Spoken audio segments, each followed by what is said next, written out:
Artinya memungkinkan untuk membuka ruang bagi 3 kader perempuan anak bangsa ini untuk maju di satu kontestasi pilkada, menunjukkan bahwa pilkada dan politik di Jawa Timur itu sudah beyond tradisional politik, memberikan kesempatan yang terbuka bagi siapapun tanpa diskriminasi, dan itu artinya memungkinkan bagi kami untuk bicara ke masing-masing penduduk di berbagai telatah kebudayaan ini dengan politik gagasan yang menarik.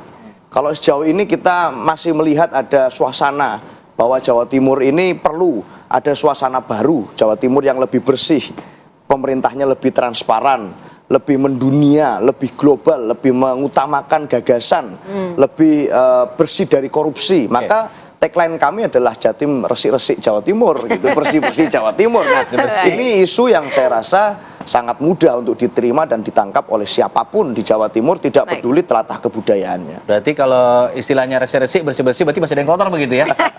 Coba, sudah tersambung nih, ada Bang Viva Yoga Mauladi, politisi PAN untuk mewakili dari kubu Kofifa nih. Bang Viva Yoga, kalau melihat kondisi saat ini di Pilkada Jawa Timur, sebelumnya kan memang petahana ini diunggulkan sekali begitu, tapi kemudian muncul nama Tri Risma hari ini, muncul juga nama Bu Lulu begitu, yang kemudian juga punya basis dari PKB yang menang juga di Jawa Timur di Pileg kemarin. Bagaimana kemudian dari kubu Kofifa ini menanggapi hal tersebut agar kemudian tidak merasa wah sudah santai nih petahana ini gitu loh, sudah punya bekal yang cukup? Bang Viva silakan. Ya tetap dipertahankan siapapun, tetap dipertahankan dan diunggulkan siapapun lawan kompetitornya itu. Karena kami di Kofifa Emil selain petahana juga ada tambahan partai politik pendukung, ada 15 partai politik, karena masing-masing partai politik memiliki basis sosial yang menjadi basis suara kami. Tentunya ini menjadi bagian yang sangat penting di dalam proses untuk penambahan nilai elektoral.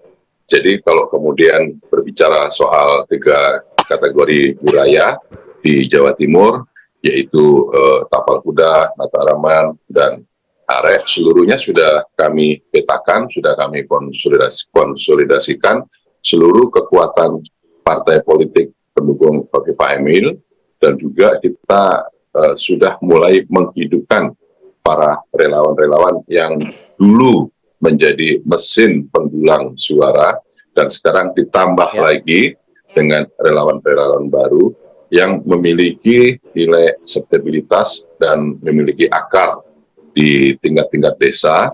Ini semakin menunjukkan rasa optimisme kami bahwa Pilkada Jawa Timur 2024 ada 3 Serikandi bertempur berlaga di Jawa Timur, tapi bagi kami tetap fokus untuk melakukan proses pemenangan dengan mengambil strategi pemenangan di tiap 3 wilayah itu secara spesifik, dan kita akan mengkonsolidasikan mesin partai sebagai kekuatan yang efektif di dalam mendulang suara di Jawa Timur. Gitu Mas Arif. Iya. Bang Viva, ini kan dalam kondisi ada beberapa wilayah, salah satunya Mataraman ini sangat juga kuat PDI Perjuangan dan juga PKB, artinya suara terpecah. Nah, bagaimana dari pihak Kofifa sendiri, Bang Viva? Iya, Kofifa sendiri kan juga tokoh Nahdlatul Ulama, Ketua Partai NU, dan Mas Emil basisnya juga sebagian besar ada di Mataraman. Jadi buat kami ini menjadi sebuah pertarungan yang sangat dinamis, dan kita telah memiliki akar-akar historis yang menunjukkan bahwa preferensi pemilih pada pilkada yang lalu masih menjadi tanda kegembiraan buat kami, karena mereka tetap setia, tetap loyal untuk memilih Kofifa Emil.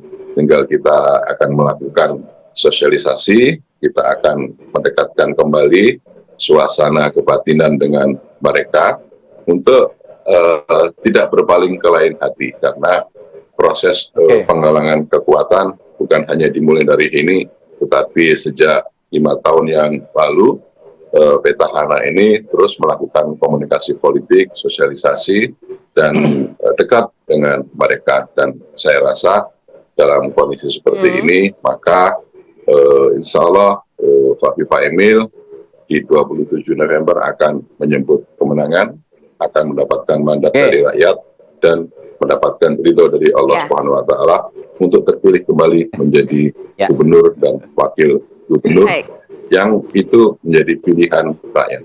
Karena masyarakat Jawa Timur ini adalah masyarakat yang rasional, masyarakat yang plural, persoalan gender sudah selesai. Sejak zaman Majapahit ada Ratu Tribuana Tunggadewi. Jadi tidak ada laki-laki yang bertarung bukan karena tidak ada yang berani laki-laki di Jawa Timur, tapi ini menunjukkan bahwa keadilan, kesetaraan gender di Jawa Timur itu sudah menjadi bagian yang inherent dengan pandangan masyarakat Jawa Timur. Laki-laki, perempuan di jabatan publik itu tidak ada masalah sosial, tidak ada masalah politik, dan ini menjadi bagian yang menarik, menjadi teladan bagi masyarakat Indonesia bahwa persoalan gender di Jawa Timur itu sudah selesai, dan kita akan isi dengan pertarungan ide, pertarungan gagasan, pertarungan pemikiran untuk kemajuan masyarakat Jawa Timur. Baik, kita sudah tangkap maksudnya. Tadi ada pernyataan menarik juga, bukannya di Jawa Timur tidak ada kurang pemimpin laki-laki, tapi memang kulturnya sekarang sudah bergeser nih. Nah, kalau kita lihat ke Pak Suko Widodo, Pak Suko, kalau kita melihat fenomena ini, kalau kita berbasis ke judul kita nih, Suara Nahdien dan juga Marhen, ini sebenarnya preferensi mereka untuk ke sosok pemimpin itu seperti apa sih? Harus perempuan kah? Harus laki-laki kah? Atau ada lebih condong kemana? Itu mungkin ada preferensi seperti itu? Ya, sekitar 10 tahun lalu masih perdebatan. Gubernur Jawa Timur, mohon izin Kofifah terpilih. Mohon izin Pak Viva juga, Bang Viva, kita mau ke Pak Suko Widodo dulu. Ya, jadi kalau dulu memang ada ya, bahkan ada surat misalnya dari seseorang mengatakan bahwa pemilih perempuan pemimpin perempuan tidak, tapi sekarang gendernya udah cukup lah. Yang jadi soal justru begini, ini kan identik dengan Pilpres ya. Kalau misalnya dulu 01 Pak Anies lewat PKB, sekarang representasinya ada. Kemudian 02 itu dengan Kim bahkan plus. Dan ketiga adalah Pak Ganjar dengan PD. Artinya prototipe itu bisa diturunkan, kalau kita logikanya itu, maka peluangnya Bu Kofifah akan didukung banyak oleh Nahdien. Apalagi kalau misalnya posisi NU dengan Gus Yahya dan Gus Ipul yang berada di pemerintahan. Tapi sekali lagi kan saya mengatakan bahwa di masa silam itu kekuatan, yang masa kedua adalah kecepatan. Sekarang adalah momentum. Nah, peristiwa darurat, demonstrasi dan sebagainya itu setidaknya menyeruak yang kemudian menjadi, saya khususnya anak muda ya, saya lihat di berbagai daerah itu memang tidak terkubukan oleh kelompok-kelompok apakah Nahdien atau Mataraman, tapi sangat cair, dan itu jumlahnya cukup besar ya. Kalau yang di pemilih milenial itu sekitar 21% mungkin, itu angka ya. Nah, sekarang makanya saya sekali lagi tinggal tim suksesnya. Sampai hari ini kita belum menangkap misalnya isu gagasan apa baru Bu Risma misalnya dengan berani mengatakan resik-resik. Nah, kita lihat misalnya yang user grade konten itu cukup besar. Bu Risma itu capai terakhir 4.000 saya sampai semalam. Posisi Bu Kofifah 2.800, Mbak Lulu itu masih 700-an dah. Artinya isu yang diangkat kan dalam komunikasi politik itu apa yang Anda katakan, yang itu menjadi persepsi. Terus cara mengatakan, how to communicate misalnya, itu kan karakter tokoh-tokoh. Jadi saya sampai sekarang yang agak masih belum bisa kita lihat. Tetapi sejauh ini kalau merujuk pada konten analisis media, posisi Bu Kofifah, Bu Risma ini terus bergerak. Dulu memang di bawah, boleh jadi karena beliau memang sangat baru dan selama ini belum punya rekam jejak di Jawa Timur. Kalau Bu Risma sudah pernah ya di